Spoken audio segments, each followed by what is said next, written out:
This module will discuss the various procedures and processes associated with mortuary affairs. These include the return of the Marine from the place of his or her death to their place of final rest, the role of the CACO in planning the funeral, escort and transportation of the Marine to the place of interment, your role in the coordination of the funeral and/or memorial service, and funeral aftercare. After the initial notification, your CACO duties will shift to assisting the next of kin in the aftermath of the loss of their loved one. During this process, you are likely to confront often complex family dynamics as the next of kin begins the grieving process. Unfortunately, our CACOs do sometimes find themselves in the middle of family disputes or in some sort of internal conflict amongst the family. Family dynamics are rough, very rough, and often it's almost impossible to know those until you walk in the door. If CACOs sense there's a certain dynamic going on, I think it's perfectly okay to ask. If there's infighting, then that could be, and that's, you get thrown in the mix. And to make sure that we got what we needed in the process was to let them know, hey, by the way, Kevin and his wife were separated before he deployed. Dynamics between us are not that great right now. So as you're dealing with all those emotions, your CACO can be a buffer for you when you just maybe can't go any farther down that road with your in-laws or with other people who want information that you can't give. You never choose sides. Though you represent one family member, you'll never say, oh, but he's absolutely correct or she's absolutely correct. They're there to support the family members and to help them and assist them through the casualty process, but in no way do we ask CACOs to take sides. Talk to the other CACOs, find out what the other family members are suggesting. Then you can bring that up to your assigned family member and listen to their part and then talk it out. And we just ask that the CACO kind of pull themselves out of that specific family dynamic and at least be the sound of reason when talking to both the families. He was able to be the voice of the Marine Corps and say, whatever it was they wanted to hear or whatever they needed to hear, he could do that for me. And that took the burden off me. As the CACO, you will rely on the person authorized to direct disposition of human remains, the PAD, to direct the disposition of the fallen Marine. Every Marine is required to select a PAD and record this selection on their red. If a Marine does not designate a PAD, DoD instructions provide an order of precedence for determining the PAD as discussed in the next slide. The casualty section will confirm for you the name of the Marine's PAD. Prior to making any funeral arrangements, you must verify the PAD's identity. The PAD makes the final disposition decisions. You will be provided with the latest signed copy of the Marine's red for reference. If you are not the CACO assigned to the PAD, it is wise not to initiate discussion regarding funeral arrangements. Only the PAD is authorized to make the official disposition decisions. If a Marine is single and his or her parents are divorced, you must obtain a copy of the divorce decree and forward this to the casualty section. The divorce decree will provide the information needed to help determine the identity of the PAD. While all Marines are required to designate a PAD, there have been cases where Marines have not recorded this important information. If the Marine does not designate a PAD, the order of precedence for determining the PAD is the following. The spouse who was married to the deceased as prescribed by civil law was not divorced from the deceased and has not remarried at the time disposition of remains is to be made. The eldest child over 18 years of age. The eldest parent, unless legal custody was granted to another person by reason of court decree or statutory provision. A blood or adoptive relative of the individual who was granted legal custody. Eldest sibling of legal age. Eldest grandparent. Other adult blood relatives in order of relationship to the individual, a remarried surviving spouse who was not divorced from the deceased at the time of their death, but has remarried at the time disposition of remains is to be made. The latter might apply in the case of a Marine who is declared deceased, body not recovered, and whose remains are later recovered and identified, persons standing in loco parentis, that is, legally in place of the Marine's parents, legal representative of the estate, or when all known persons in the above categories relinquish disposition authority or cannot be identified or located, then disposition of the remains will be made by the Secretary of the Navy.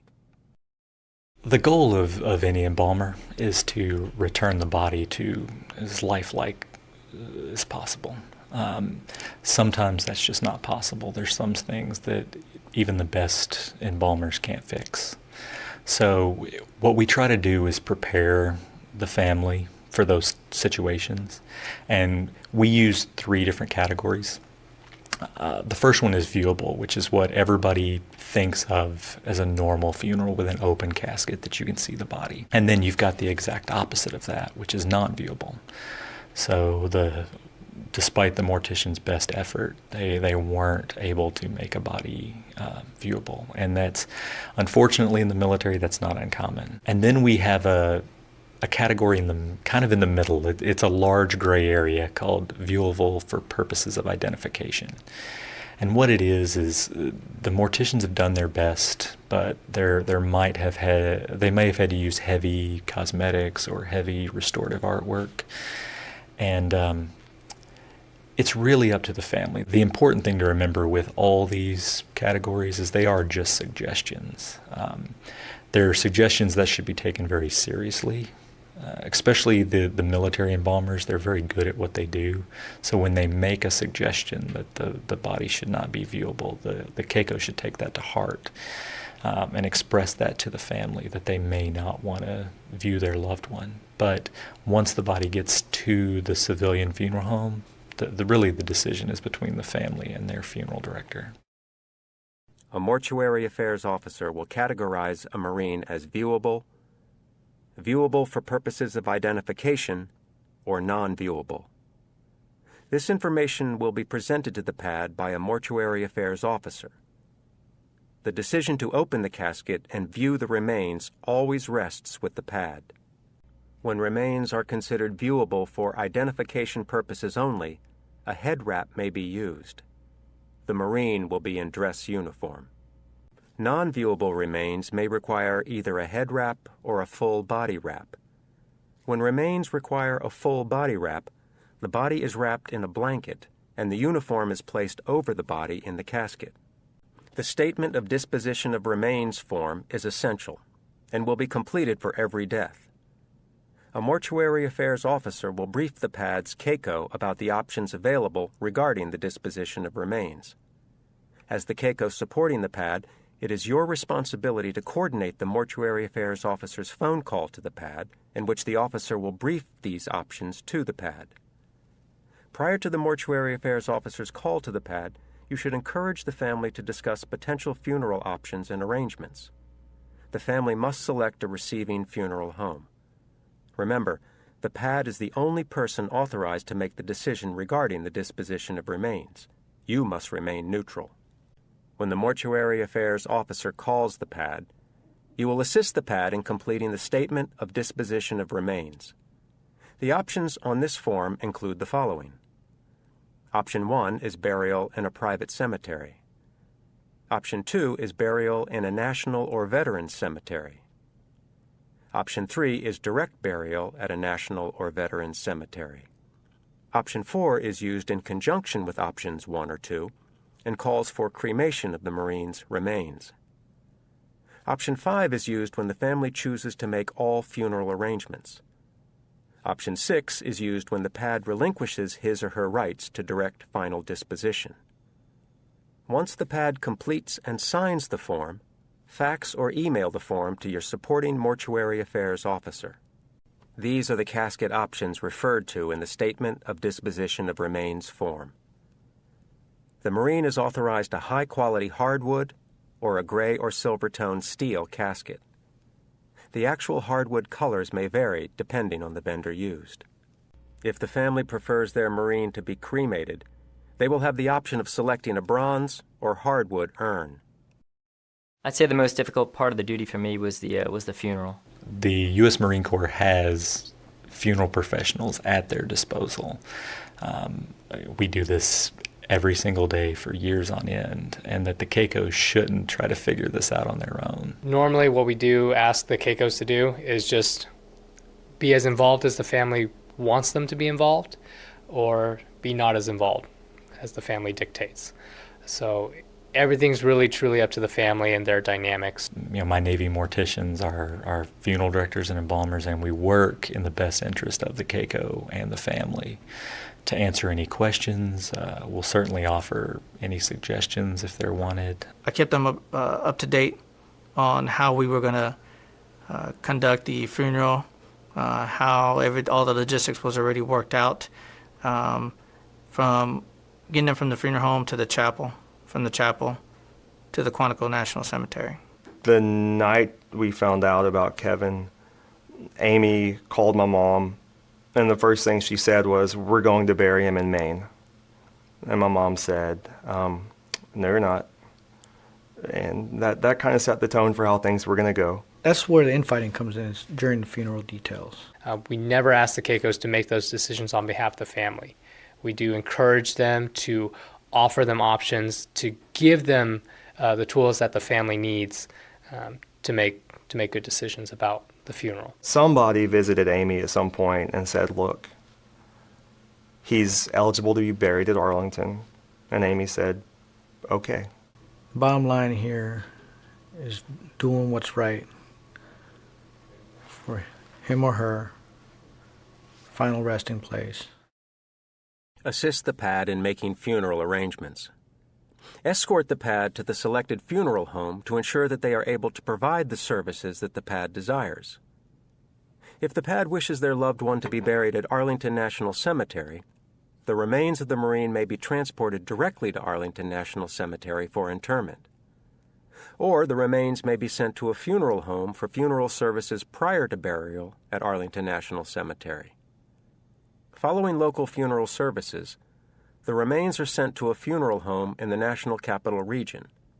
That receiving funeral home will make all funeral arrangements for interment at Arlington National Cemetery with the cemetery representative. Interment at Arlington National Cemetery is based on availability, and therefore the family may experience some delay before the interment service can take place. During this period, you should keep the family informed. The Department of Veterans Affairs will provide the family of the fallen Marine with an American flag, burial in a government or national cemetery, and a headstone or marker. The Marine Corps is currently the only service in the Department of Defense that provides a floral tribute to its fallen members. As the CACO, you will be allotted an appropriate amount of money to arrange for the floral tribute on behalf of the Commandant of the Marine Corps. PADs will receive a designated burial allowance, depending upon which option they selected on the Statement of Disposition of Remains. If they selected the military to contract the mortuary services, the primary care mortuary expenses represent no charge to the family. Secondary care mortuary expenses are charged against the family allowance. These expenses are described in the next slide. If the PAD wishes to bury the Marine in a private cemetery, the allotment will be greater than if the PAD wishes to bury the Marine at a veterans or a national cemetery. The allotment is less at a veterans or national cemetery because the family is not required to purchase the burial plot. If the family chooses to make all funeral arrangements, option 5 on the Statement of Disposition of Remains form, all expenses, including the casket, must be paid from the family's burial allowance. If the military contracts the mortuary services, primary expenses, such as those listed in this slide, represent no charge to the family's burial allowance, unless the PAD selected option 5. Secondary expenses, such as those listed, are charged against the burial allowance. Anything above and beyond the allowance will be the family's responsibility. During the funeral planning process, keep the family informed. Your mortuary affairs officer will be your most important resource when helping the family prepare an honorable funeral service for their Marine. Just as you must keep the family informed of all arrangements, you must also work very closely with the mortuary affairs officer. The officer is always available to provide you with assistance. Send all mortuary-related forms and flag case request to the casualty section. Contact your mortuary affairs officer or funeral director to obtain the expected release date and transportation schedule of the Marine's remains. Pass along this information to the PAD. Do not schedule any visitations or funerals until the Marine has arrived at the receiving funeral home. Speak with the PAD to discuss their wishes regarding funeral honors. As the CACO, you will contact the local Marine Corps unit to arrange for plainside and funeral honors. The primary next of kin will receive the interment flag during the interment service. Additional flags are provided to the PAD, the parents, both if divorced, and each child, regardless of age. Invitational travel orders, ITOs, to the burial will be available to the family. This allows the family to fly to a distant funeral. The Marine's parents, spouse, children, siblings, the spouse's parents, and the PAD are allowed to fly to the burial. Travel to and from the burial site and 2 days per diem are authorized. Navy Mortuary Affairs will fund the Marine's escort from the preparation facility to the place of interment. The PAD may request a special escort. This may be a civilian or a member of the military. The PAD's request, however, must be approved by the Navy Mortuary Affairs Office. If a civilian escort is approved, the escort must be accompanied by a Marine. Advise the PAD that requesting a special escort may delay the shipment of the remains, especially if the desired individual is not a member of the Marine's parent command. To serve as an escort, the Marine must be a good representative of the Marine Corps, be responsible, and have a rank equal to or higher than the deceased. It is recommended that the escort also have a government charge card and a cell phone. The escort is responsible for accompanying a Marine from the preparation facility to the place of interment in a dignified and respectful manner at all times. The CACO, the escort, and the funeral director will inspect the Marine's remains carefully at the funeral home. The Marine's sentimental personal effects, those items recovered with the Marine's remains when he or she died, are returned by chain of custody from escort to the CACO. Sentimental personal effects include religious items, dog tags, rings, watches, and other similar items. The escort hand delivers all legal documents concerning the remains to the funeral director. The escort's duties end once the Marine arrives at their final destination, unless the PAD requests the escort to remain. If the escort is requested to stay, the escort must contact Navy Mortuary Affairs for approval. Remember that the escort may be unfamiliar with the area, so be mindful and assist the escort as necessary. If air travel is required from Doverport Mortuary to the Marine's final resting place, the remains will be transported via military or military-contracted aircraft or by commercial aircraft. Units should not send command representatives to Dover to accompany the remains. You must work closely with the designated escort to coordinate their date and time of arrival. If there are connecting flights, the escort must render honors at each location. You will coordinate plainside honors with the funeral home, family, escort, honor guard detail, and the airport authorities. If you cannot attend the plainside honors, inform the casualty section. The CACO at the receiving location will be in charge of arranging plainside honors. They'll go to their honor detail, and they'll need to get 6 Marines to carry the casket. And basically it's from the airplane to the hearse. When the body comes off the airplane, the CACO, the carry team, and the escort will all render honors. And then the carry team will respectfully load the casket into the hearse. Families often want to attend that ceremony, so the CACO will need to call the airport and figure out what they need to do, what kind of hoops they need to jump through to get access to the tarmac or the cargo handling area, and to get the family out there if they're going to view that ceremony. The escort and the CACO will go with the body back to the funeral home, And the CACO, the escort, and the funeral director will need to open up the casket and make sure that the body's presentable. In a long air flight, turbulence can happen. The uniform might be wrinkled. Things might have shifted in the casket. So we want to make sure that the body is as presentable as possible before the family sees it. The funeral director may need to do some last-minute work. But at that inspection, it's not a formal inspection, but everyone's there. That's the official turnover between the escort and the CACO. Speak with the PAD to solidify all funeral arrangements once the Marine has arrived. Among other issues, you will deal with the presence of special guests and the awarding of posthumous awards and/or promotions. It is important to contact the local unit that is executing funeral honors to finalize details, such as the number of flags, the presentation of the flags and awards, and scheduling rehearsals. Detailed instructions are contained in the Marine Corps Casualty Assistance Program Manual. The Casualty Section, your Mortuary Affairs Officer, and the Funeral Director will assist you throughout this entire process. As the CACO, your role at the funeral is primarily one of coordination and assistance with the logistical arrangements, such as uniform requirements of those participating in the service, and transportation and escort of the next of kin.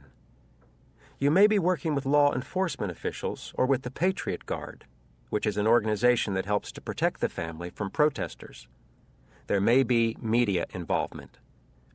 You will facilitate and monitor the entire event to ensure that it is executed in a timely, professional, and dignified manner. Remember, your CACO responsibilities are extremely important. At the funeral, you represent the Commandant of the Marine Corps. The CACO on the receiving end is really the sole point of contact for everything. They'll be the one arranging honors, so they'll need to communicate with their command that I need this many people for funeral honors at this place on this date at this time. So we're going to funnel all information to them so they can pass it on to the family. Once they're assigned to a case, to call me directly. Just call me as soon as they get it, and I can walk them through the process, which would make it as easy on them and the family as possible. We'll give flags to members of the immediate family. It'll be up to the CACO to present those flags at the graveside service.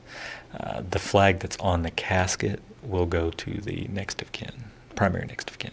Oftentimes other organizations will want to participate in the funeral, so local law enforcement, firefighters, Patriot Guard, veterans organizations. We will funnel all of their inquiries through the CACO. There was probably about 400 Patriot Riders that brought him home. It was an honor to be supporting and doing the best I can to help that family. After the funeral, provide feedback about the conduct of funeral honors to the unit that performed them. Schedule a meeting with the PAD approximately 2 days after the funeral to ensure that DD Form 1375 was properly completed and submitted to Navy Mortuary Affairs for payment. Provide copies of all completed mortuary-related forms to the PAD and/or the primary next of kin for inclusion in the Days Ahead binder. Make sure that you continually update your online CACO report.